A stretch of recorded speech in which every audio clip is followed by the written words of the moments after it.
बिस्मिल्लाहिर्रहमानिर्रहीम। अस्सलाम वालेकुम टू एवरीवन। कैसे हैं सब लोग? ठीक हैं? देखिए बेटा, आज हम लोग class 10th new physics chapter number 10 और उसका आज लेक्चर नंबर 2 है। तो आज हम बेटा बात कर रहे हैं थर्मल एक्सपेंशन इन लिक्विड्स पर।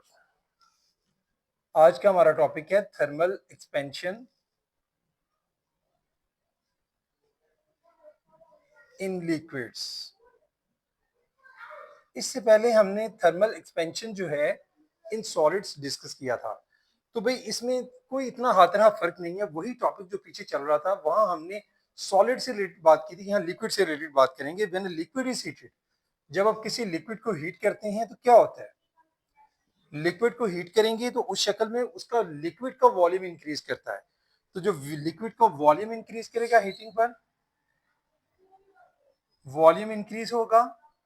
तो इसका क्या मतलब होगा कि भाई ये जो फेनोमेना आपका कहलाएगा, इसको हम बोलेंगे थर्मल एक्सपेंशन इन लिक्विड्स। तो इसके लिए लिक्विड्स में देखें, सॉलिड्स में तो हमने बात की थी कि जब हम उसको हीट देते जाते हैं तो सॉलिड का वॉल्यूम एक्सपेंड होता है, लेकिन लिक्विड में थोड़ा सा इससे वेरी करता है। एक बात तो आपको ऑलरेडी पता है कि डेल्टा वी जो है, जो वॉल्यूम जो है इन चेंज जो आपकी होती है डेल्टा वी, वो किसके इक्वल होता है? बीटा। ठीक है, पीछे हमने बात की थी, ठीक है, ये पिछली बातें हैं सारी। वी ओ और डेल्टा टी, ये हम ऑलरेडी बात कर चुके हैं कि वॉल्यूम में जो चेंज होता है वो किसके इक्वल होता है? बीटा। और आपका जो इनिशियल जो रियल वॉल्यूम होता है उसका प्रोडक्ट और उसके साथ डेल्टा टी इन चेंज, जहां से हमने बीटा की वैल्यू भी फाइंड आउट की थी। लेकिन आज हमारा जो टॉपिक बेसिकली है वो वॉल्यूम के हवाले से है। तो वॉल्यूम में मैं आपको ये डायग्रामेटिकली समझाऊंगा, फिर आपको ज्यादा बेहतर समझ आएगी। ये देखें, ये हमारे पास एक फ्लास्क है।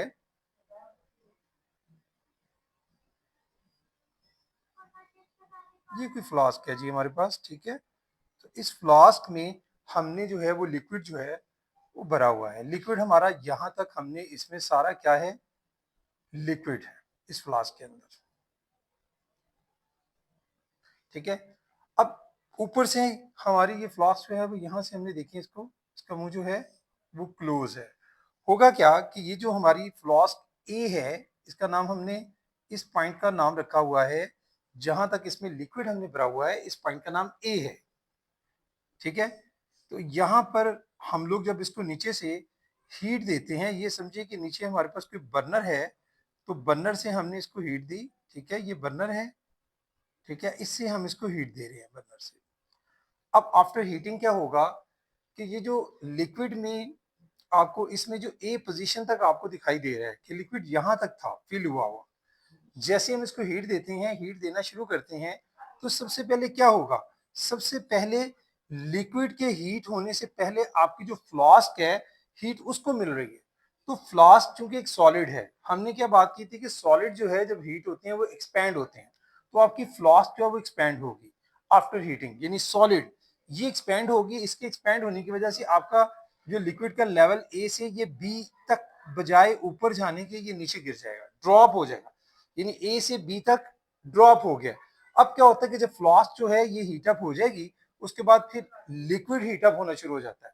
जब लिक्विड हीटअप होगा तो ये फिर बढ़ना शुरू होगा लिक्विड, और यहाँ पॉइंट सी तक जो है वो लिक्विड सारा एक्सपैंड होकर चला जाएगा। यहाँ पर फिर ये समझने वाली बात यह है कि लिक्विड, जब हम किसी भी सॉलिड में जब लिक्विड को हम एक्सपैंड कर रहे होते हैं, हीट दे रहे होते हैं, तो लिक्विड में जो एक्सपेंशन होगा वो उसमें उस सॉलिड का एक्सपेंशन भी शामिल होता है।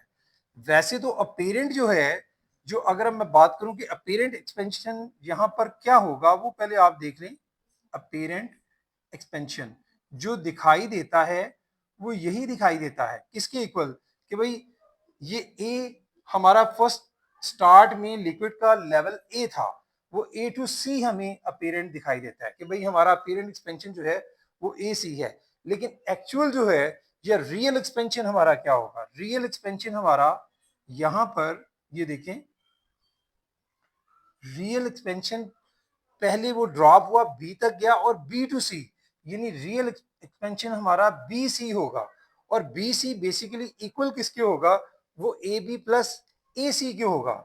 यहां से मैं अगर कहूं कि बी सी जो है रियल एक्सपेंशन किसके इक्वल है, वो ए बी प्लस ए सी के होगा। यानी ए बी वो एक्सपेंशन है जो किसका है, वो सॉलिड का है। शुरू में जैसे मैंने बात किया कि फ्लास्क को जब हीट मिली तो फ्लास्क एक्सपेंड हो गई। उसके एक्सपेंड होने की वजह से, चाहे वो थोड़ी सी भी एक्सपेंड हुई हो, ये मैं डॉटेड शो कर रहा हूँ, ये देखें, ये अगर उसमें एक्सपेंशन पैदा हुई तो उससे क्या हुआ, उसमें स्पेस बढ़ गई। लिक्विड बजाय उसका लेवल ए पे रहने के बी पे आ गया, तो बी से फिर लिक्विड जो है वो बढ़कर सी तक पहुंचा। जो रियल एक्सपेंशन है वो है बी टू सी, जिसमें ए बी भी शामिल है। ए बी है सॉलिड का एक्सपेंशन, ये किसका एक्सपेंशन है, एक्सपेंशन इन फ्लास्क, या सॉलिड भी आप कह सकते हैं, एक्सपेंशन इन फ्लास्क या सॉलिड। और ए सी आपका क्या है, ए सी लिक्विड का।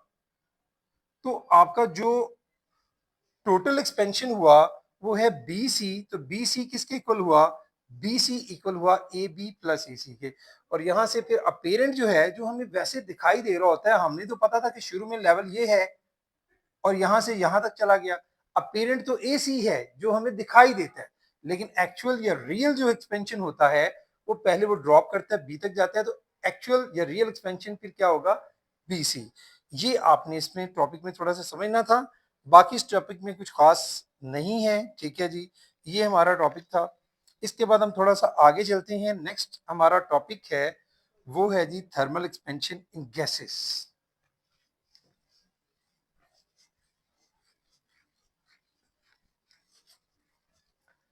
नेक्स्ट टॉपिक है हमारा थर्मल एक्सपेंशन इन गैसेस।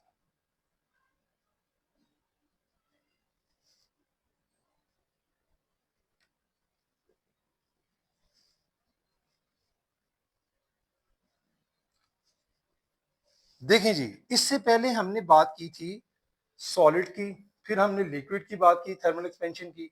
अब हम गैसेस की जहां तक बात है, तो गैसेस में भी जैसे जैसे आप लोग जो है वो हीट बढ़ाते हैं, ठीक है, हीट बढ़ाने से क्या होगा कि गैसेस एक्सपेंड करती हैं। और मैंने लास्ट में भी आपको बताया था कि ये देखें, ये हमारे पास अगर है सॉलिड के मॉलिक्यूल्स, ये हम पहले भी डिस्कस कर चुके हैं। सॉलिड के मॉलिक्यूल जो है वेरी क्लोजली पैक्ड होते हैं लाइक दिस, ठीक है।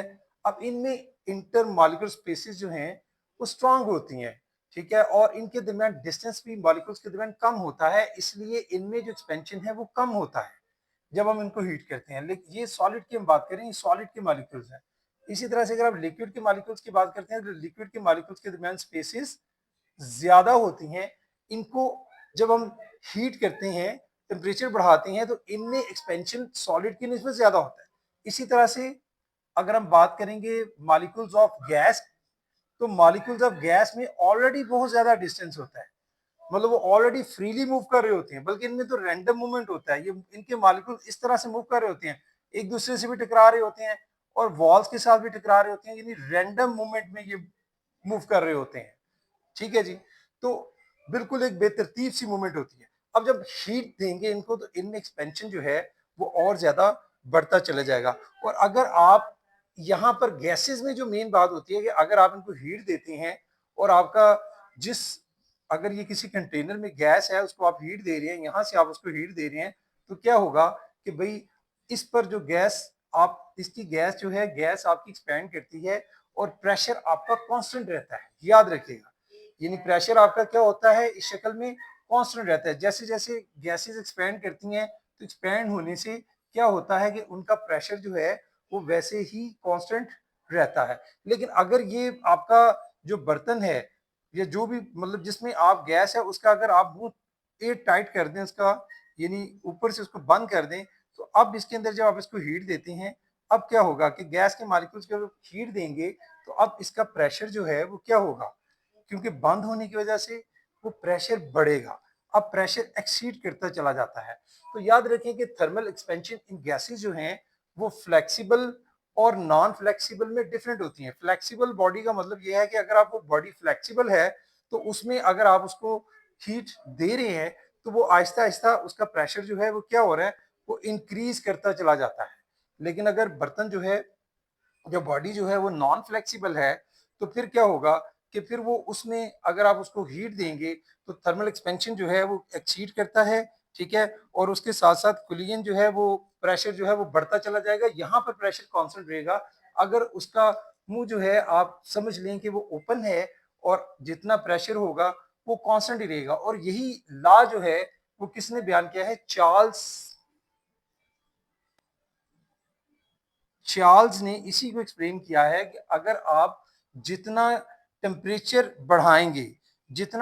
बढ़ाएंगे उतना वॉल्यूम बढ़ेगा, या जितना वॉल्यूम एक्सीड करेगा उतना ही टेम्परेचर बढ़ेगा। तो उसके मुताबिक वॉल्यूम जो है वो टेम्परेचर के डायरेक्टली प्रोपोर्शनल होता है, लेकिन प्रेशर क्या रहना चाहिए? प्रेशर कांस्टेंट रहना चाहिए।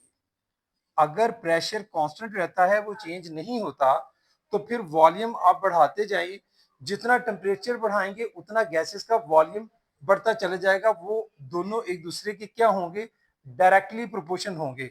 ये चार्ल्स लॉ भी है। और v यहां से किसके इक्वल होगा? अगर हम प्रोपोर्शनैलिटी कांस्टेंट से देखते हैं तो ये किसी कांस्टेंट से अगर आप इसको मल्टीप्लाई कर दें तो मल्टीप्लाई बाय टी, यानी v is equal to constant multiply by T. ये हमारे पास एक रिलेशन जो है ये भी हासिल होता है। ये चार्ल्स लॉ ने जो है के मुताबिक, यानी चार्ल्स ने ये स्टेटमेंट बयान की थी कि आप जैसे जैसे वॉल्यूम ऑफ अ गैस जो है वो बढ़ाएंगे वैसे वैसे टेम्परेचर, यानी सादा लफ्जों में उसने बोला कि वॉल्यूम जो है is directly proportion to temperature if the pressure is constant. अगर प्रेशर केप्ट कांस्टेंट, उसको कांस्टेंट रखा जाता है, तो वॉल्यूम और टेम्परेचर दोनों एक दूसरे के डायरेक्टली प्रोपोर्शन होंगे। जितना वॉल्यूम बढ़ेगा उतना ही टेम्परेचर, यानी सादा लफ्जों में जितना आप टेम्परेचर बढ़ाते चले जाएंगे उतना वॉल्यूम बढ़ता चला जाएगा। इसकी डिफरेंट एप्लीकेशंस की अगर हम बात करें तो उसमें आपका जो है वो हॉट एयर बैलून जो है उसकी एग्जांपल में है। Hot air balloon, hot air balloon आपने देखा होगा कि उसमें जो है वो गैसेस भरी जाती हैं।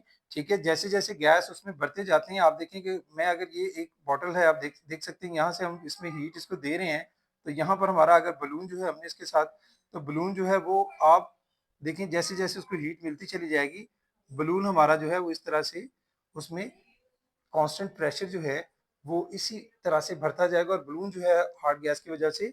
और दूसरी बात ये है कि ये क्या होगा कि जब ये हीट अप होगा तो आप इसको जैसे ही यहाँ से रिलीज करेंगे तो ये क्या होगा? ये ऊपर की तरफ फ्लाई कर जाता है। रीजन क्या होती है कि हॉट एयर जो होती है वो कोल्ड एयर से क्या होती है? वो लाइटर होती है। हॉट एयर जो जो होती है वो लाइटर होती है देन कोल्ड एयर।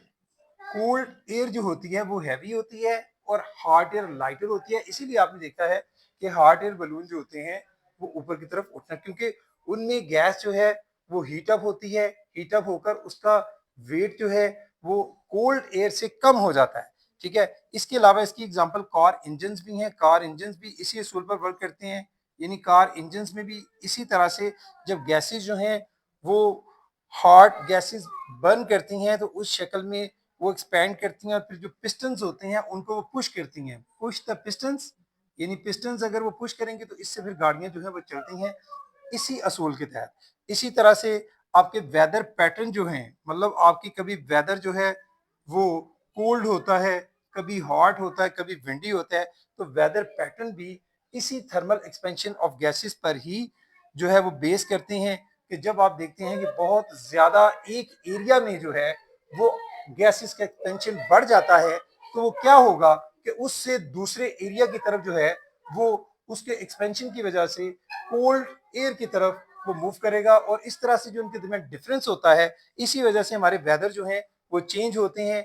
और कभी वो वेदर जो है हमारा वो बहुत ज्यादा हॉट रहने के बाद फौरी आप देखते हैं विद इन फ्यू डेज में ही वो रेनी की तरफ मुंतकिल हो जाता है। ठीक है जी, क्लाउडी हो जाता है। रीजन ये है कि उनमें फर्क आ जाता है टेम्परेचर का। एक एरिया में जब हाई टेम्परेचर प्रोड्यूस हो जाएगा तो वो फिर आगे मुंतकिल होता है, और ये शिफ्टिंग की वजह से जो है उस फर्क की वजह से उसको कवर करने की वजह से एयर जो है वो विंडी भी होती हैं और रेन का बायस बनती हैं, क्लाउडी होती हैं। ये भी सारा जो है हमारा थर्मल एक्सपेंशन इन गैसेस की वजह से है। इसमें कुछ सेफ्टी हैजर्ड्स की भी बात की गई इस टॉपिक में। सेफ्टी हैजर्ड्स में ये है कि आपने इसमें एहतियात भी बरतना होती है कि अगर आप लोग कुछ सेफ्टी हैजर्ड यूज नहीं करेंगे, जैसे आपके रोजल कैंस होते हैं, ठीक है, उन उनमें कुछ थोड़ी सी स्पेस रखी जाती है, और इसके अलावा आपके जो सिलेंडर्स होते हैं उनमें भी गैस वगैरह भरी होती है, तो उनको हॉट एरिया से आमतौर पर दूर रखा जाता है क्योंकि ऑलरेडी जो है उनमें गैस होती है, अगर वो हीटेड हो जाएगा एरिया वहां होंगे जहां ज्यादा हॉट होगी, गर्मी ज्यादा होगी, तो वो आपके सिलेंडर जो होते हैं वो फटने के, एक्सपोज होने के चांसेस भी ज्यादा होते हैं। तो ये था बेटा हमारा topic thermal expansion in gases, जिसमें हमने कुछ इसके एप्लीकेशंस को भी डिस्कस किया, और उसके साथ साथ इसमें जो है थर्मल एक्सपेंशन में मैंने गैसेस के वाले से बात की कि इसमें जो स्पेशली मॉलिक्यूल्स होती हैं उनके दरमियान बहुत ज्यादा गैप्स, बहुत डिस्टेंस होने की वजह से काइनेटिक एनर्जी इनकी बहुत ज्यादा होती है, और इसमें एक्सपेंशन बनिस्बत लिक्विड के और सॉलिड्स के ज्यादा होता है। ठीक है, और दूसरी बात हमने की नॉन फ्लेक्सिबल कंटेनर की, उसमें क्योंकि नॉन फ्लेक्सिबल कंटेनर होता है तो उसमें कोलिजन्स बहुत ज्यादा इंक्रीज करता है, टेम्परेचर राइज करने की वजह से प्रेशर जो है वो भी राइज करता है। लेकिन फ्लेक्सिबल जो कंटेनर होता है उसमें वॉल्यूम जो है वो एक्सपेंड करता चला जाता है। ठीक है, और प्रेशर जो है आपका रिमेन कांस्टेंट रहता है। जैसे बलून की हमने बात की, वो फ्लेक्सिबल होता है, उसमें प्रेशर जो है वो कांस्टेंट रहता है। इसी बिहेवियर पर चार्ल्स ने एक लॉ जो है वो बनाया, और वही हमने ऑलरेडी डिस्कस किया पहले कि उसमें उसके मुताबिक फिर वॉल्यूम जो है वो टेम्परेचर के डायरेक्टली प्रोपोर्शनल होता है, अगर आपका प्रेशर जो है वो क्या रहेगा, वो कांस्टेंट रहेगा।